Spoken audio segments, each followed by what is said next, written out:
بسم الله الرحمن الرحيم الحمد لله رب العالمين وصلى الله وسلم وبارك على نبينا محمد وعلى آله وصحبه أجمعين رب اشرح لي صدري ويسر لي أمري واحلل عقدة من لساني يفقه قولي اللهم علمنا ما ينفعنا وانفعنا بما علمتنا وزدنا علما.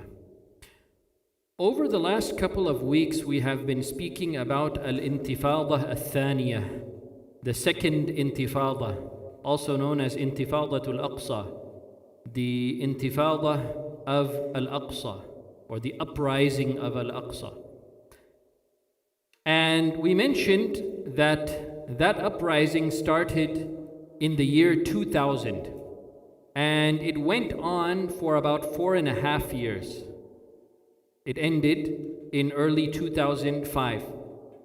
So during that Intifada, in early 2003, in the midst of al-Intifada al-Thaniyah, in the middle of this Intifada,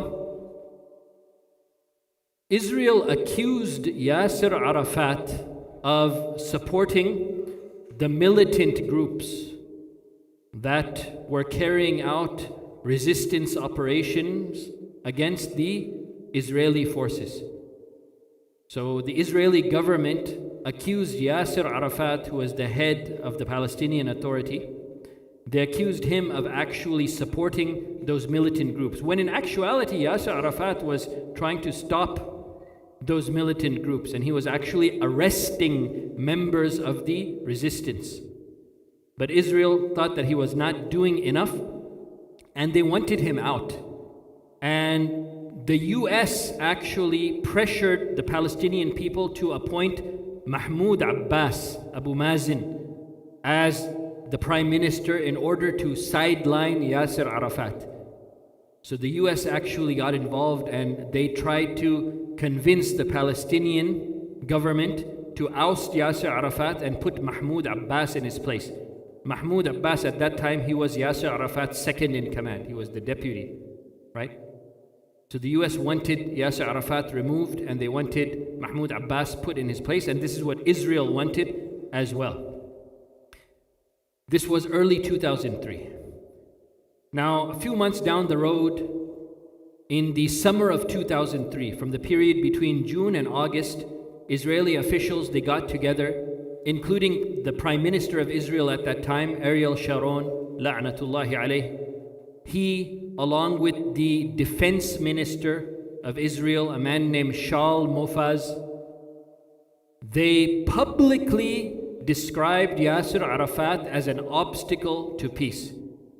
They went on the record saying that this man, Yasser Arafat, he is an obstacle to the peace process, and as long as he is in charge of the Palestinian Authority, then there can be no peace and no negotiations to move forward. It's not going to work with this man in charge.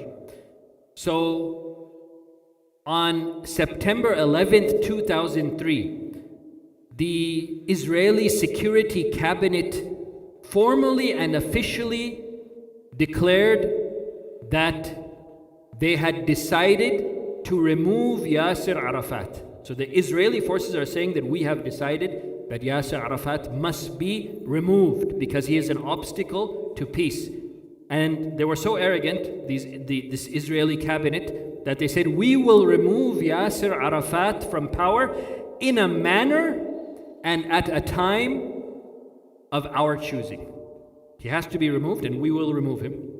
And it will be done in whatever manner we choose to do it.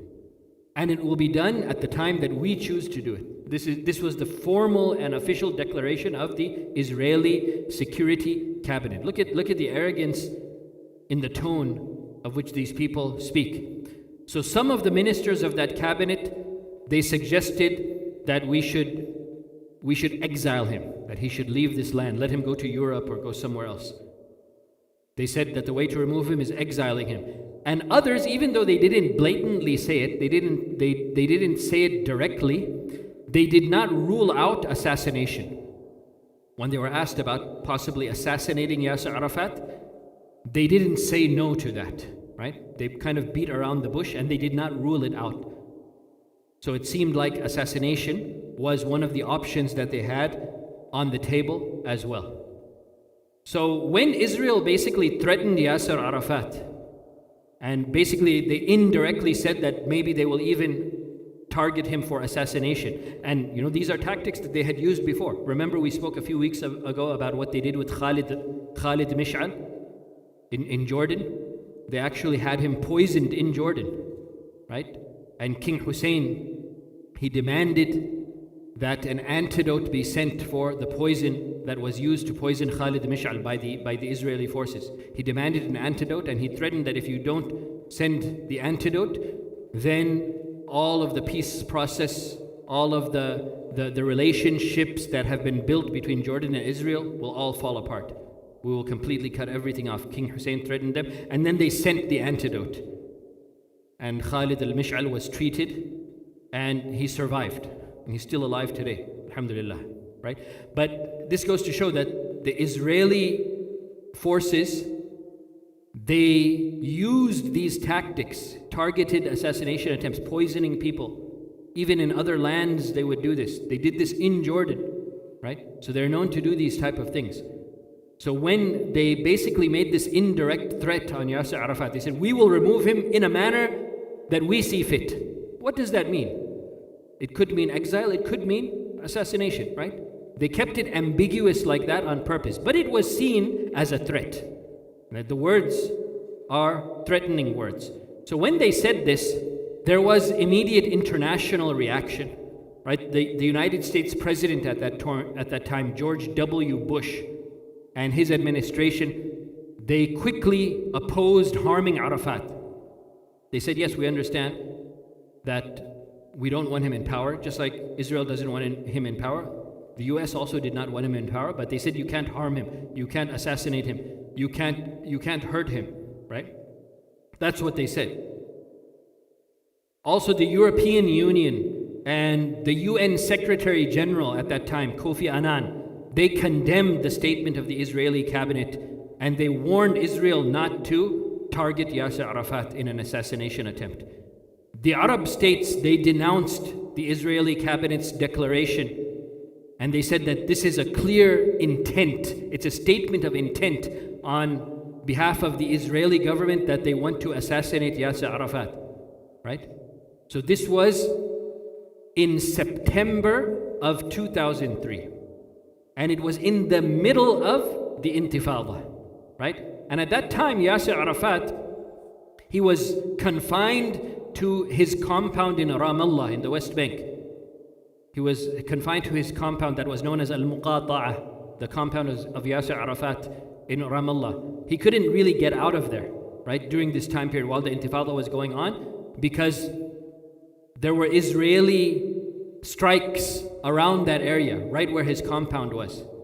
So he was basically stuck inside his compound. He couldn't even get out. And then they make this declaration that Yasser Arafat must be removed by any means necessary, and we will do it in a manner and at a time that we see fit. So even though Israel did not say in clear words that we are going to assassinate Yasser Arafat, it was clear to the people that it looks like he is on their radar. It looks like the Israeli government is targeting him. The highest levels of Israeli leadership, the prime minister and the defense minister, right? They're the ones who were targeting him, and this was clear for the people to see. This was September of 2003. The next year, in October of 2004, just about 1 year later, in October of 2004, suddenly Yasser Arafat, he became very sick. He unexpectedly became very sick in October of 2004, and that sickness lasted for about 1 month, and on November 11th, 2004, Yasser Arafat died. Right? So of course, there were a lot of questions. The timing was very suspicious. Right? Just a year earlier, the Israeli government officially said that Yasser Arafat must be removed, and we will remove him in a manner that we see fit and at a time that we see fit. Then 1 year later, he's dead under mysterious circumstances. He suddenly became ill and he died. So due to the timing, there were a lot of theories as to what caused his death. All right. So let's go over a little bit about the illness of Yasser Arafat and the stages of that illness and what happened during those final days of the life of Yasser Arafat. So on October 12th, 2004, Yasser Arafat, he was still inside his compound in Ramallah, which is known as Al-Muqata'ah. He was inside his compound and he suddenly became sick. On October 12th, 2004, he suddenly became ill. He started vomiting. He had diarrhea and severe abdominal pain. So the doctors were called and they checked him out. Palestinian doctors and other Arab doctors, Jordanian doctors, they attended to him to try to figure out what was wrong. So he was checked out by these doctors for the next couple of days, from the 13th of October to the 15th of October. These tests were performed on him to see what caused his illness. From the 16th of October to the 20th of October, his health continued to deteriorate. They say that he became very fatigued during this time period. He lost a lot of weight, and rumors of his illness started to spread amongst the Palestinians. They tried to keep it quiet, but by this time, the rumors started to leak out, and the Palestinians started talking about it, and actually the rumors also leaked into the international press as well. So there were stories being run about it in the international newspapers as well. Then from around the 21st of October to the 25th of October, some medical teams, some specialized medical teams from Jordan and Egypt came and they examined him. And they did blood tests on him and other tests on him. And they said that he has very low platelet count. And there's evidence that he has a serious clotting disorder. A serious clotting disorder in his blood. From the 26th to the 28th of October, his condition continued to get worse, and he started becoming confused and delirious, and his weakness became very severe. And his doctors requested that he needs to be evacuated from Al-Muqata'ah, he needs to be evacuated from his compound in Ramallah, and he needs to be taken abroad. He needs to be taken to Europe for more specialized treatment in a more advanced hospital. The facilities that they had there, the doctors were saying it's not enough. We need to take him to Europe, and we need to give him more specialized treatment over there. So under a lot of international pressure, Israel didn't want to let him go. They wanted to keep him in that compound, right? But under intense international pressure, Israel allowed for the evacuation of Yasser Arafat. So he was flown first by helicopter to Amman on October 29th. They took him from his compound by helicopter and they flew him to Amman in Jordan. And then from there, he took a flight to the Percy Military Hospital in France, near Paris, right? So there, the French doctors, they did more tests on him and they identified that he has a lot of GI issues, a lot of gastrointestinal issues. He has some mild kidney dysfunction and some liver dysfunction as well. And they determined that he does have a very serious blood condition that is known as DIC, disseminated intravascular coagulation, right? This is a blood disorder that he had. So that diagnosis came on the 29th of October. For the next few days, from the 30th of October to the 2nd of November in 2004, his condition fluctuated, but it continued to progressively get worse overall. He continued to become more and more sick. And the doctors, they couldn't really figure out what the underlying cause for this condition was, right? They found these blood disorders and this and that, but what caused it? What was the underlying condition that caused his situation? They couldn't really figure that out. So around this period, a number of senior Palestinian leaders came to France to visit him in the hospital, including Mahmoud Abbas, his deputy, Abu Mazen. He came to visit him in the hospital that he was in France. On the 3rd of November, Yasser Arafat, he continued to get worse and he slipped into a coma. He went into a coma on the 3rd of November, right? And for the next few days after that, from the 4th of November to the 9th of November, the hospital was not really releasing details about his condition.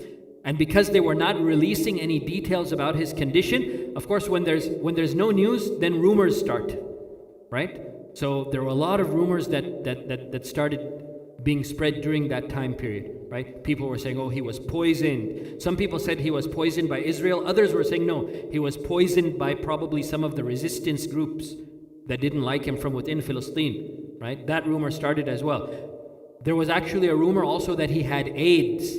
And that's actually a rumor that was started by one of his own personal doctors, right? That was one of the rumors that started spreading as well, right?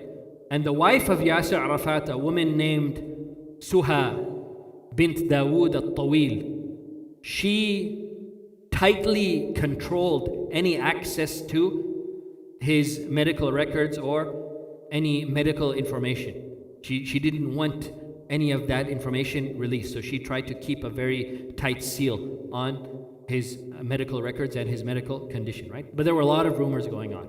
A lot of rumors going on. On the 10th of November, his condition became extremely critical and he was basically circling the drain. And it looked very clear that he wasn't going to last much longer, right? And the doctor said there's nothing more that they could do and he's probably going to die very, very soon. So then the Palestinian leaders, Mahmoud Abbas and the others, they started making a plan for succession. He was the president of the Palestinian Authority and he was the executive chairman of the PLO, the Palestine Liberation Organization. He had both of these roles. So they started making plans for succession. Who's going to take over these roles after he dies? And then the next day, on the 11th of November, 2004, Yasser Arafat died. He was pronounced dead on the 11th of November 2004. He died in that hospital in France. And the official cause that was listed on the death certificate, the official cause of death was a massive hemorrhagic stroke, right? So he had a stroke. And they said that this was a result of his blood disorder. The blood disorder that he had caused him to have a stroke. So he died in France on the 11th of November 2004. And then his body was taken to Qahira, to Cairo in Egypt for the janazah prayers. So his janazah prayer was prayed in Cairo, Egypt, and then the body was returned to Palestine, to Ramallah, for burial at his compound. He was buried at the compound where he stayed, the Muqata'a in Ramallah. All right? So that was the death of Yasser Arafat, and it raised a lot of questions, right? It raised a lot of questions. So there was an investigation into the medical records, the French medical records. So he was in that French hospital for close to a month. And the doctors had compiled over 500 pages of medical notes during his stay in that hospital. And the analysis of these French doctors concluded, as we mentioned, that the cause of death was a stroke due to the bleeding disorder that he had. And they said the likely background, what caused the blood disorder that he had? What caused that? What was the underlying cause? They said it was probably some unidentified infection. Unidentified infection. They said it looks like it was probably some infection, but they didn't identify anything specifically. And the French medical record said that poisoning, they said it's unlikely. They said we don't have any evidence that he was poisoned.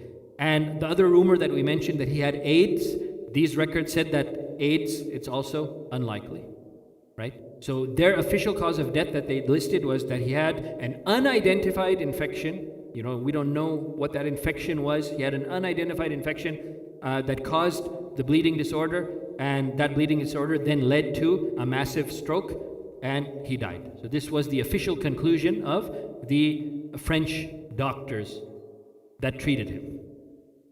But no autopsy was performed, right? There was no autopsy done on him. His body, as soon as he died, his body was taken to Cairo for janazah prayers, and then he was buried in Ramallah in Palestine. So the fact that there was no autopsy, that also fueled more rumors. Like, look, they didn't even do an investigation after he died to see what the cause of death really was, right? So the rumors circulated for years after that he was probably poisoned. Just 1 year earlier, Israel said that we're going to get rid of him in a way that we see fit, right? So the timing is very suspicious.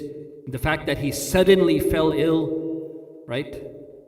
And there was no underlying cause that was determined to be the cause of the blood disorder that he had. They said it's probably some infection, but they didn't even identify the infection. So because of all of these questions, right, the doubts lingered on for years. Like what was really the cause of death of Yasser Arafat? So years later, he died in 2004. Years later, in 2012, Al Jazeera, right, the Qatari media organization, Al Jazeera, they sponsored an investigation of some of the personal items and effects that Yasser Arafat left behind, right? You know, the things that he had with him in his room. He had, like, you know, he had his personal items, right? And those things were preserved. So in 2012, Al Jazeera, they sponsored an investigation of those personal effects. We want to test those personal effects to see if we can find some clues. So they sent these personal effects to a Swiss team, a Swiss laboratory, to determine if there's anything unusual. So these Swiss scientists in the Swiss laboratories, they discovered in the personal effects of Yasser Arafat unusually high levels of polonium-210. Polonium-210, what is that? It's a very deadly radioactive element that can be used to harm or to kill people, right? Polonium-210, it's radioactive, right? And it can be used to poison people. So they discovered on his personal effects, the stuff that he had with him in his room, that there was an unusually high level of polonium-210. So because of these findings by this Al Jazeera investigation, this triggered a criminal inquiry in France, because France is where he died. So a criminal inquiry was initiated in France, and the body of Yasser Arafat was actually exhumed in 2012 from where he was buried in Ramallah in Palestine. They actually exhumed his body as part of this investigation, and they took samples from his bones, you know, from his remains. They took samples from his remains to test, and these samples from the body of Yasser Arafat, from the bones of Yasser Arafat 8 years after he died, these samples were sent to be tested to 3 different teams. They were sent to a Swiss team, they were sent to a French forensic team, and they were sent to a Russian team of experts. So 3 expert teams, a Swiss team, a French team, and a Russian team, to do their own independent investigations. As for the Swiss team, from the samples that they received from the bones of Yasser Arafat, they found polonium-210 levels up to 18 times that which is normal, 18 times higher than what was expected. So they said that, you know, this data, it moderately supports, even though they couldn't say conclusively, they say there is a possibility that he was poisoned by polonium poisoning. As for the French forensic panel, they also detected traces of polonium on the remains of Yasser Arafat. But they said, their conclusion was that the amount of polonium that was found on his remains, it is consistent with environmental sources, right? That can be found in trace amounts in environmental sources. So they said this is consistent with what would be found from environmental sources. So they said it doesn't look like he was deliberately poisoned. That was the conclusion of the French team. As for the Russian team, they said that the results are inconclusive and they cannot lean towards any evidence of radiation poisoning, right? So these were the conclusions of these 3 teams. So by 2015, the French prosecutors closed the case, right? They closed the case and they said there's not enough evidence, there's not enough clear and conclusive evidence for foul play. So they closed the case in 2015, right? So it's very mysterious. Allah knows best, right? So there are 3 theories, right? There's the theory that he was assassinated by poisoning. And even within that theory that he was assassinated by poisoning, some say that he was poisoned by Israel, and some say that he was poisoned by some of the forces in Palestine who did not agree with him. So that's one theory and one opinion. Another opinion is that he just died of a natural illness. He was a pretty old man. He was in his 70s, right? And they said he had a condition and he died of natural causes. That's the official conclusion. And then the third theory that some people have is a theory that was started by a rumor of one of Yasser Arafat's personal physicians. One of his personal physicians, a Jordanian physician named Dr. Ashraf al-Kurdi. So he was actually Yasser Arafat's personal physician for a number of years. And he said that Yasser Arafat had AIDS, right? But there's no official evidence to support that conclusion. So, the official sources say that there was no evidence at all that he had AIDS, right? So these are the theories regarding the death of Yasser Arafat, and of course Allah subhanahu wa ta'ala knows best. So after Yasser Arafat died in 2004, as we mentioned, there was no autopsy done. His body was immediately taken to Cairo in Egypt, where the janazah prayer was prayed upon him, and then from there it was taken back to Ramallah, and his body was buried in Al-Muqata'ah, in the compound that he used to stay in Ramallah, in the occupied West Bank, right? So when his body was brought back, he died on November 11th, and his body came back to Ramallah on November 12th, just the next day, right? So many of his supporters within Palestine, they wanted him to be buried in Jerusalem, not in Ramallah. They wanted him to be buried in Jerusalem near Al-Masjid Al-Aqsa. Right? There's a graveyard not far from Al-Masjid Al-Aqsa, very near Al-Masjid Al-Aqsa. And they wanted him to be buried there. They wanted him to be buried in Jerusalem near Al-Masjid Al-Aqsa. But the Israeli government, Ariel Sharon, refused. Said no, he will not be buried in Jerusalem. If he's going to be buried, he's going to be buried in his compound in Ramallah only.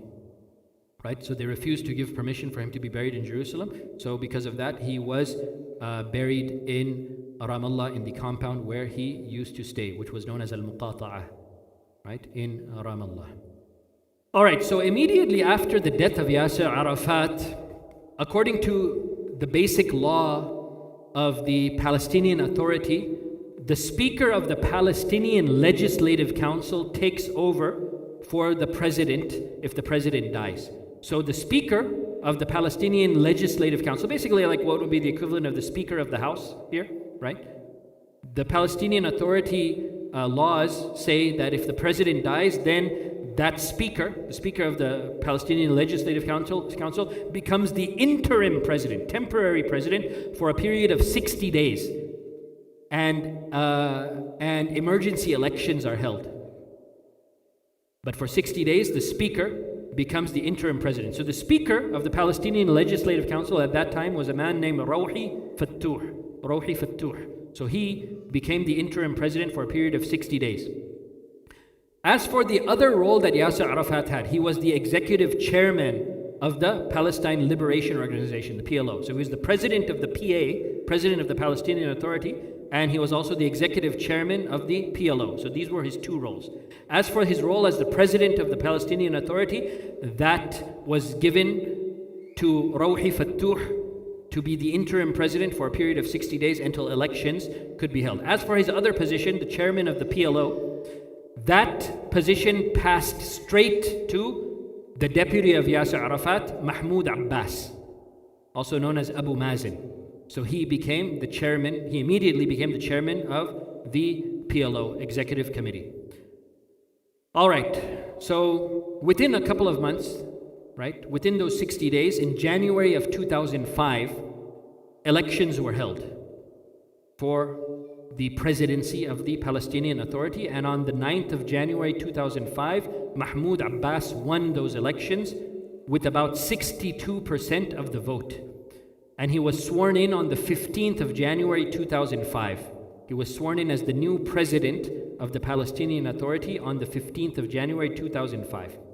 Right? And the US was happy with this choice. And even Israel, they were happy with Mahmoud Abbas initially taking the place of Yasser Arafat, right? Because he was seen by both the US and Israel as more of a moderate, and he was more acceptable to the US and to Israel, right? So the US and Israel were somewhat satisfied with the election of Mahmoud Abbas. And Mahmoud Abbas, he has remained as the president of the Palestinian Authority ever since. He's still the president of the Palestinian Authority today, right? So it's been more than 20 years, and he still has held on to that position, even though his original 4-year term, it ended in 2009. And he was supposed to be president from 2005 to 2009. That's their term, 4 years, right? So his original 4-year term actually expired in 2009, but since then, there have been no presidential elections. He stopped the presidential elections since then, right? No new presidential elections since that time have been held within the Palestinian Authority because of internal Palestinian divisions, and particularly the divisions between Al-Fatah and Hamas, right? Al-Fatah and Hamas, they don't get along. So because of this internal division, right, there have not been any elections in the Palestinian Authority since Mahmoud Abbas became the president. So he's still the president of the Palestinian Authority today. He's still serving as the president of the Palestinian Authority today for more than 20 years, right? So that's a basic summary of the events regarding the death of Yasser Arafat. Very, very mysterious circumstances. And at the end of the day, all we can say is that Allah subhanahu wa ta'ala knows best. So inshallah, we'll stop there for today, bi'idhnillah. And inshallah, next week we will continue with the history of the Holy Land, inshallah. Jazakumullahu khayra wa barakallahu feekum. Wallahu a'lam, sallallahu wa sallam wa baraka ala nabiyyina Muhammad wa ala alihi wa sahbihi ajma'in.